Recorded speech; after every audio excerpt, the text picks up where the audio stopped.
Hey everybody, Jack from Jack's Meat Shack. Today we're doing the pinnacle of barbecue. We're doing a brisket, a full packer brisket.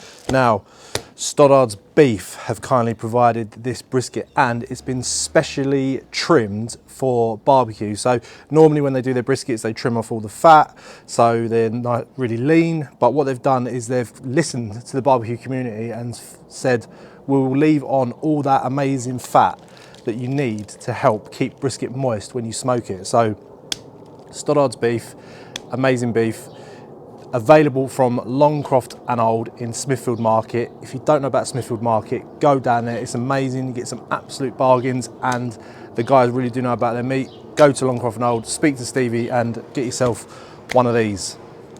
So I don't envisage we're going to trim much off of it, but what we will need to do is take off all the kind of hard bits of fat that won't render down when we smoke it.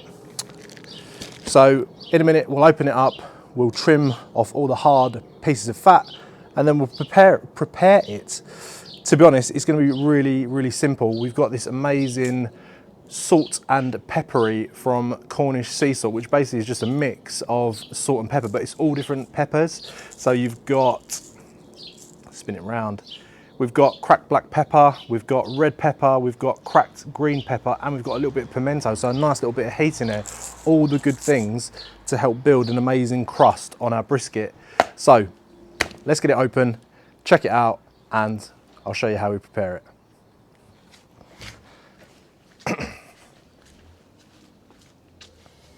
This is quite a big bit of hard fat here that we can take off, just here and here.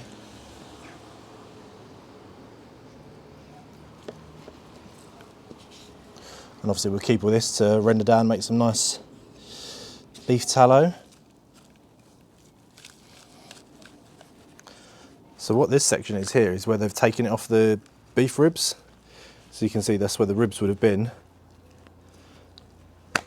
It's a nice bit of trim actually, we'll keep hold of that. We'll do something with that, might even smoke it with the brisket. Okay, so we've trimmed our brisket, we've taken off all the hard fat that won't render down during our cook, and now it's time to hit it with our salt and pepper mix. You can use a binder if you want, but this brisket's just come out the packaging, it's still quite wet, so the rub or the salt and pepper should stick to it quite nicely. So yeah, we're just going to go ahead and give it a good liberal covering with our salt and pepper mix. I mean, this stuff's going to make an amazing crust. Don't forget to get your edges of your brisket, because obviously you're going to eat all of it, so you don't want to have a bit that's unseasoned. And getting all the nooks and crannies as well. The alcoves, you like this word? So yeah, and that, to be honest, is like the brisket prep done. It's more the cook that takes the sort of concentration. Just with your timings and stuff, you don't want to overshoot it, or if you undershoot it, goes won't be as soft as you would like it. But I'll tell you what, I'm loving this salt and pepper mix. I'll bring the camera in closer so you can see it. And obviously this is a big old piece of beef, so it can take some heavy seasoning. I mean, you want to build that crust. Look at that! What a beaut! What a beauty!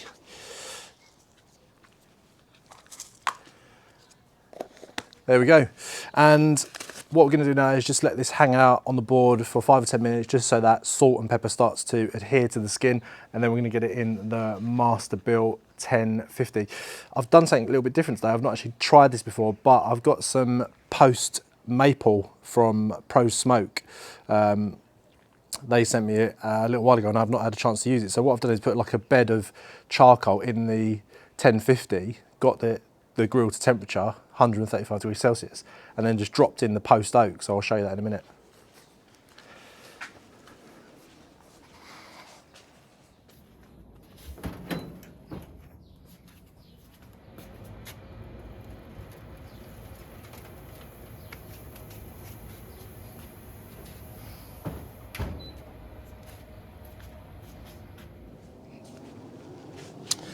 And as always, we'll monitor this cook with our meter wireless thermometer.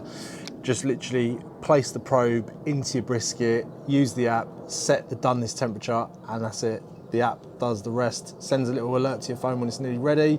But as I said, when it gets to about 60 degrees Celsius, we're gonna wrap this in butcher's paper just to expedite that cooking time. It's looking like. It's looking good. Picks up a nice little bit of smoke on the outside. I also threw the little like rib bit on as well. I'm just gonna smoke that naked until it becomes soft and tender. That's looking good. Starting to shrink now as well. We're using maple wood, so it's picked up a nice little yellowy tinge actually, which is really nice. Looking good, looking good. So let's check our brisket. The meter thermometer is telling me that it's reached 93 degrees Celsius, which is exactly where we want it to be. But what we're going to do is use a thermopen to actually probe for tenderness. So you might hear this term chucked about in barbecue videos, probe like butter, probe for tenderness.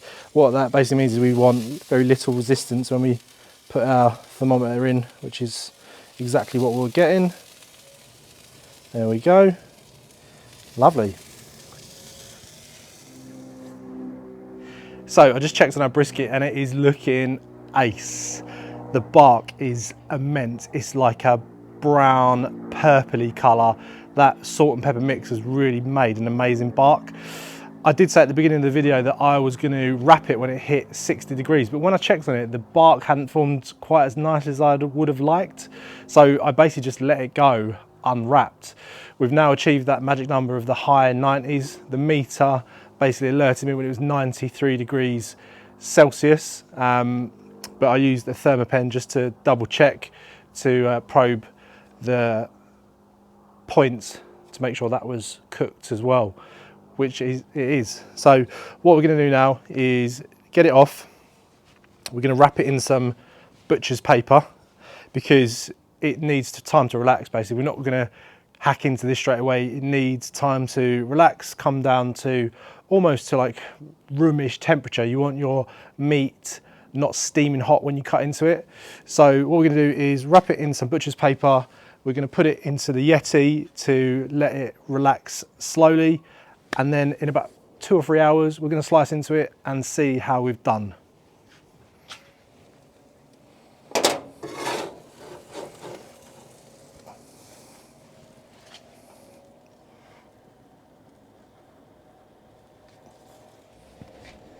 Wow.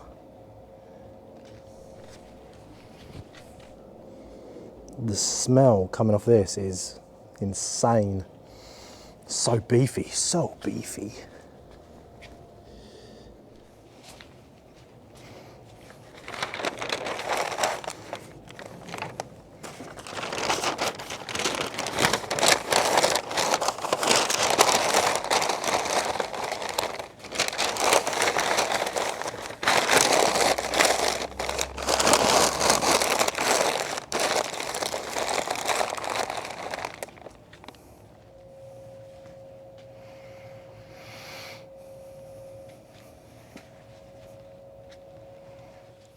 So we have let our brisket rest for 2 hours-ish. I wanted to go 3, but the light will go, you won't get to see me cut into it, and I'm pretty excited. It looks immense. I mean, it shrunk down in size quite a bit.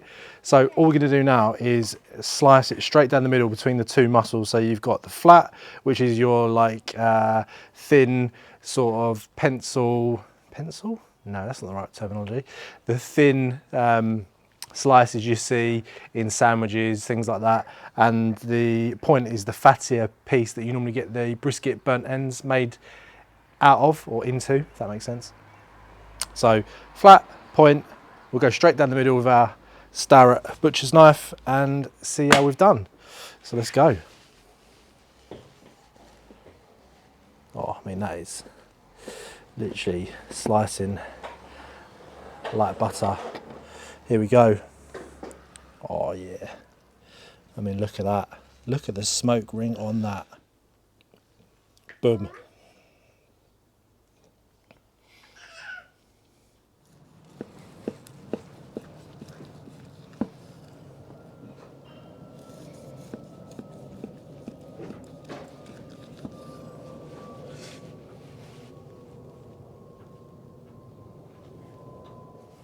Wow, that was amazing. Just tried a little bit off camera.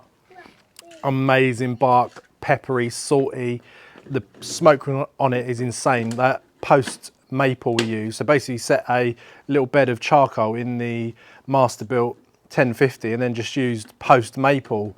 It's like big splits of wood to cook the brisket, 135 degrees Celsius throughout the duration. We had a little bit of fluctuation here and there where we just had a little bit of grease dripping down and made it go a little bit higher, etc. But didn't wrap it, just rided it out, unwrapped, bark insane, brisket amazing. Or a brisket that's bred in the UK, like grass-fed, grass-finished, amazing, juicy, tender.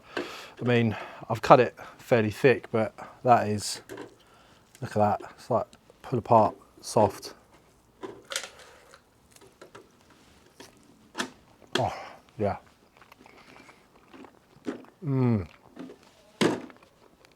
Literally amazing. Like, subscribe, all that good stuff. Daddy, What's that? Oh.